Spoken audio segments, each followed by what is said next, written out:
Imagine yourself an admiral in the Imperial Japanese Navy. It's a late, muggy night in 1944. The air in headquarters is thick with tobacco smoke and heavy exhaustion. An intelligence report lands on your desk.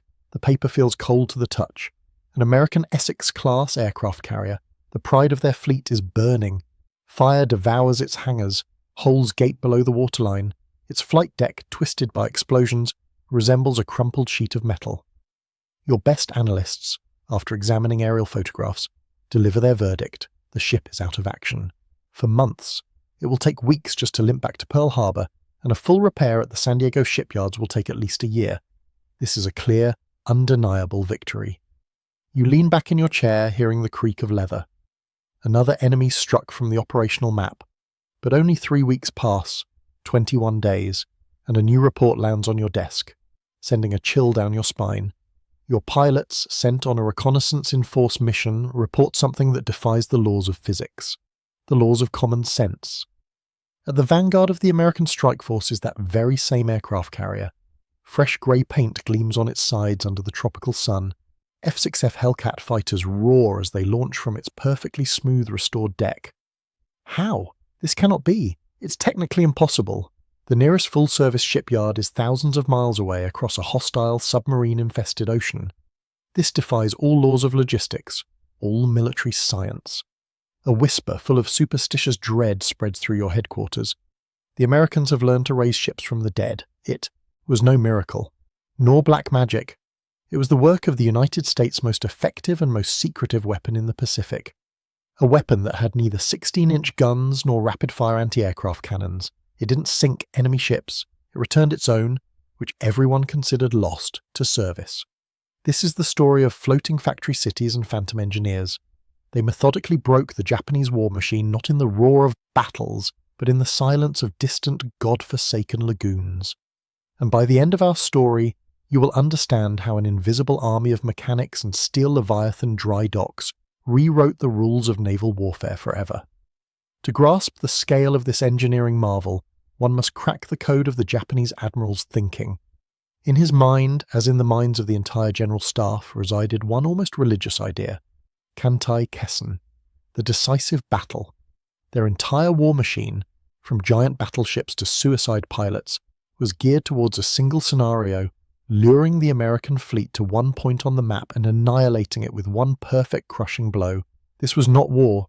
This was a samurai duel. One precise swing of the katana decides everything. But embedded in this single-strike gamble was a fatal miscalculation, a systemic error.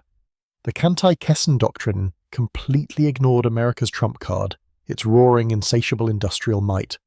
Japan was betting on a first-round knockout, but its opponent was an economic heavyweight who could withstand 10 such blows, spit out blood, and keep fighting. Think of it this way: the Japanese plan was a furious sprint.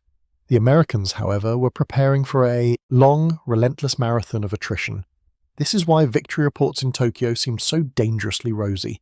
When one of their pilots reported a burning aircraft carrier, a Japanese analyst would project the situation onto their own fleet. For their fleet, with its tiny repair bases, such a wound would mean months of downtime. Years. They simply could not imagine that different laws of time and space applied to the Americans. They saw knockouts. But in reality, their opponent simply retreated to his corner, where invisible seconds put him back on his feet in a single round. American command, and Admiral Nimitz in particular, was well aware of this Japanese obsession, this pursuit of a decisive battle. And they prepared a response, an asymmetric response, one that struck not at the armour of ships, but at the very foundation of Japanese strategy. And this response had a name: Commodore Worrell R. Carter. Forget the image of a weather-beaten sea dog with a pipe in his teeth. Nick Carter was different, quiet, methodical, in a perfectly pressed uniform. He looked at the giant map of the Pacific and saw not a field for glorious battles. He saw a chessboard, and on that board distance was as deadly an enemy as the Japanese fleet.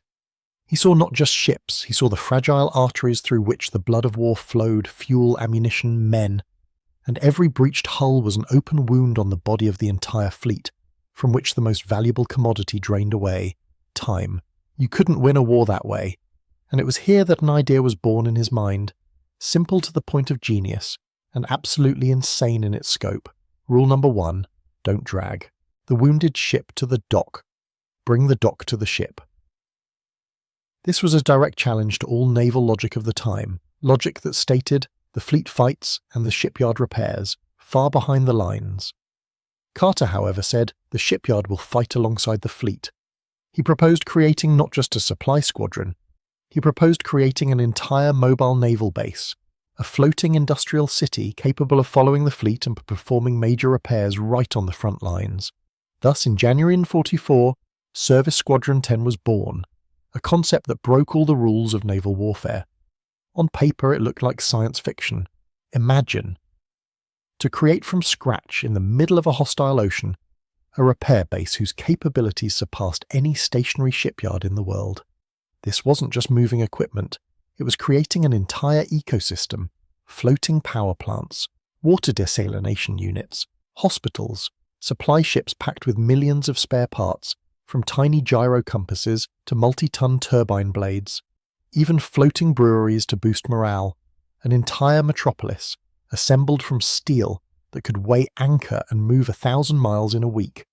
This required unimaginable resources, organisation on the level of the Manhattan Project, and an ironclad belief that the impossible was merely an engineering problem awaiting a solution.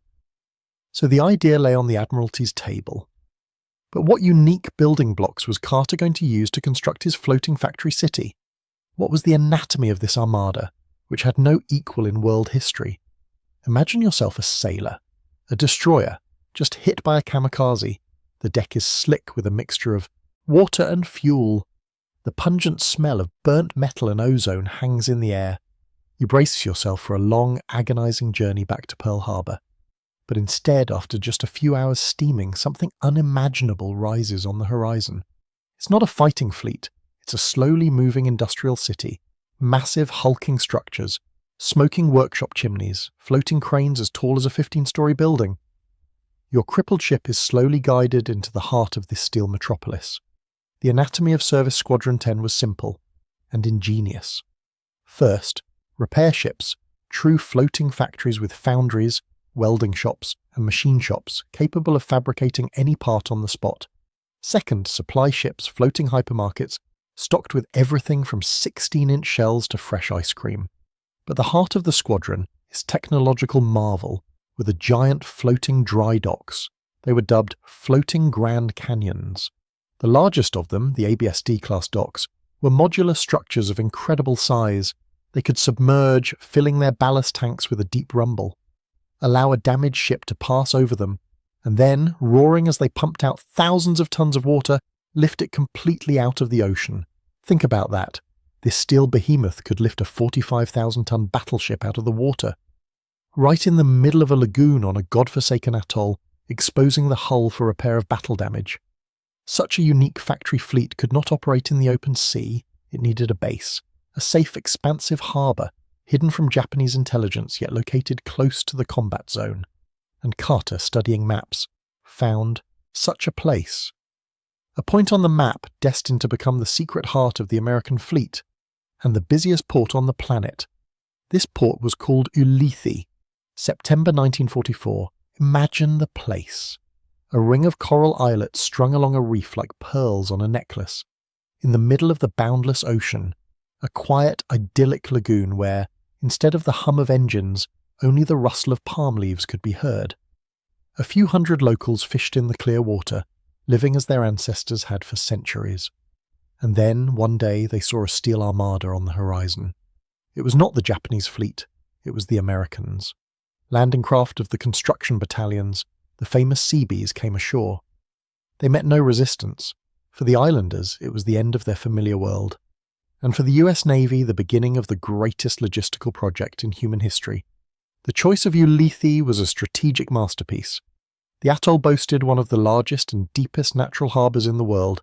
The lagoon was so vast it could accommodate the entire US 7th Fleet, with room to spare. The coral reef served as a natural anti-torpedo barrier that didn't need to be built. But most importantly, geography. Ulithi was perfectly situated. It was a loaded pistol pointed at the head of the Japanese Empire. An ideal staging ground to support the upcoming bloody operations in the Philippines, Iwo Jima and Okinawa. And most importantly, It was a blind spot for the Japanese.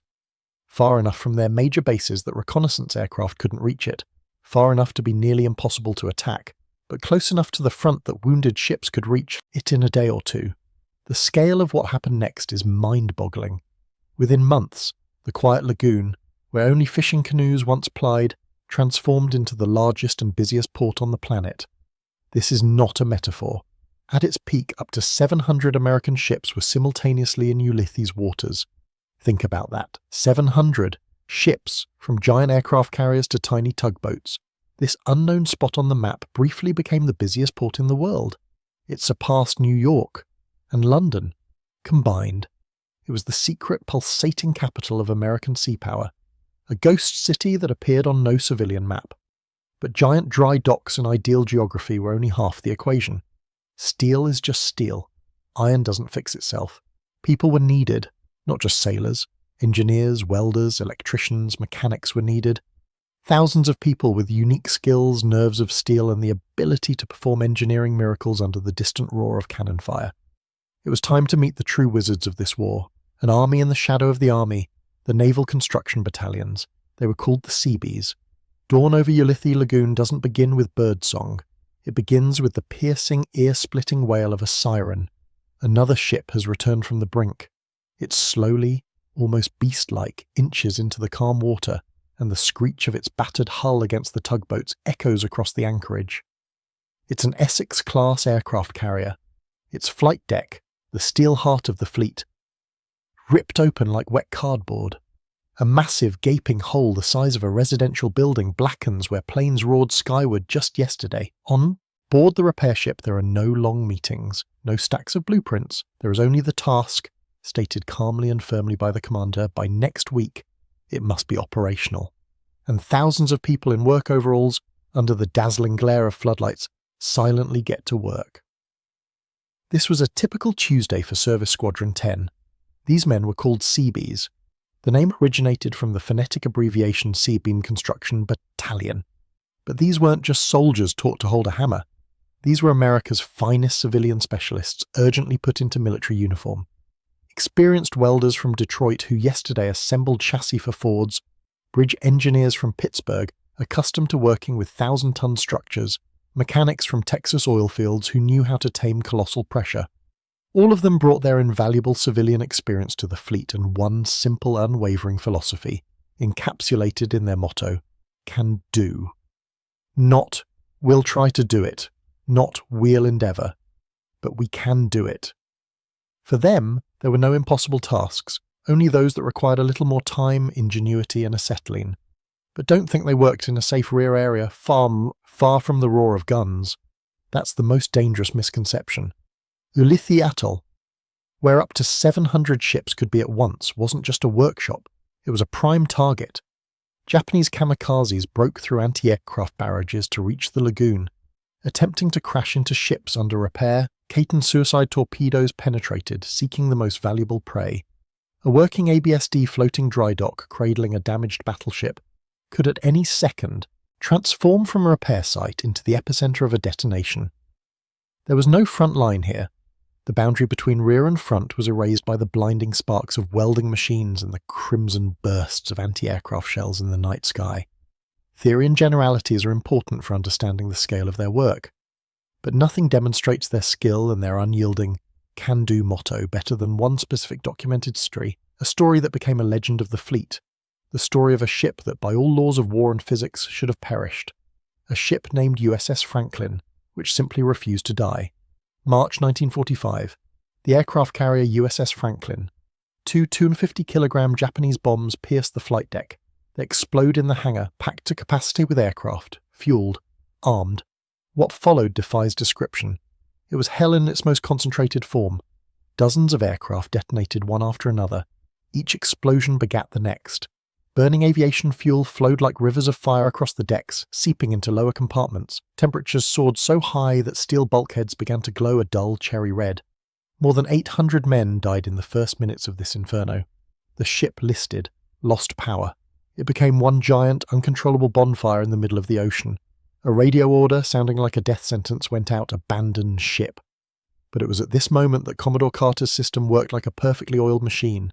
Towards the burning Franklin, from which other ships retreated in horror, raced the unassuming vessels of Service Squadron 10. Their task was not a heroic attack, but cold, methodical work. Firefighting ships approached the fiery hull. They drenched the blaze with tons of water, causing giant plumes of steam to rise over the ocean. Repair crews from the cruiser USS Santa Fe boarded the superheated buckling deck. They patched the most dangerous breaches, restored emergency power. Their goal wasn't to return the ship to service. No, their goal was far more modest, and far more important, simply to keep it from sinking, to stabilize the patient, to make its mechanical heartbeat again. And they succeeded. But then something happened that even the American command couldn't believe. The Franklin, a ghost ship, a steel box burned out from within with a severe list, got underway. Under its own power, it crossed the entire Pacific Ocean. 12,000 miles of wind-driven, wounded metal. And one morning the silhouette of this dead yet moving ship appeared on the horizon of New York, passing the Statue of Liberty. Its return was not just a marvel of engineering. It was a symbol that the American system could even defy death itself. For Japanese intelligence, which had long and with satisfaction struck the Franklin from its lists, it was literally the appearance of a ghost risen from their reports. This incredible rescue was not just an isolated feat, it was part of a much larger invisible strike. A strike delivered not against enemy ships, but against the very logic of their military strategy. By saving the Franklin, Service Squadron 10 inflicted a wound on the Japanese general staff. It wasn't a clean sword cut, it was a slow poison of doubt that seeped into their calculations, paralyzing their will. A wound from which they could never recover. Again, imagine yourself in that smoke-filled bunker of the Japanese general staff. On huge maps, you move ship tokens. Your Air Force reports after a raid, an American Essex-class aircraft carrier is burning, presumably sunk. You remove its token from the board with satisfaction.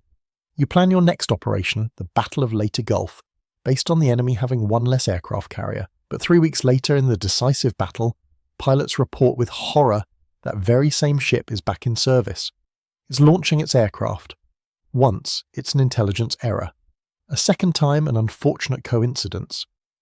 But when it happens a third, fourth, fifth time, irrational doubt creeps into your mathematically precise calculations, and then a cold, paralyzing fear. This was Admiral Carter's Ghost Fleet. It was created not by mysticism, but by ruthless logistics. Service Squadron 10's ability to return ships to battle in weeks, not months, exerted continuous debilitating pressure. The Japanese fleet, losing a ship, lost it forever. The American fleet only temporarily. This is what turned the war in the Pacific into a relentless race of attrition. And for such a war, Japanese doctrine, their industry, and samurai psychology were completely unprepared. They were taught to win in one beautiful skirmish, but they were forced to run an endless marathon against an opponent who could change punctured tires on the fly. And here we arrive at the main paradox. All of Japan's military strategy since Tsushima had been built on the idea of Kantai Kessen. One decisive battle that would annihilate the American. Fleet and force America to sue for peace. They had prepared for this for decades. But what if your enemy had invented a way to cancel the results of battles?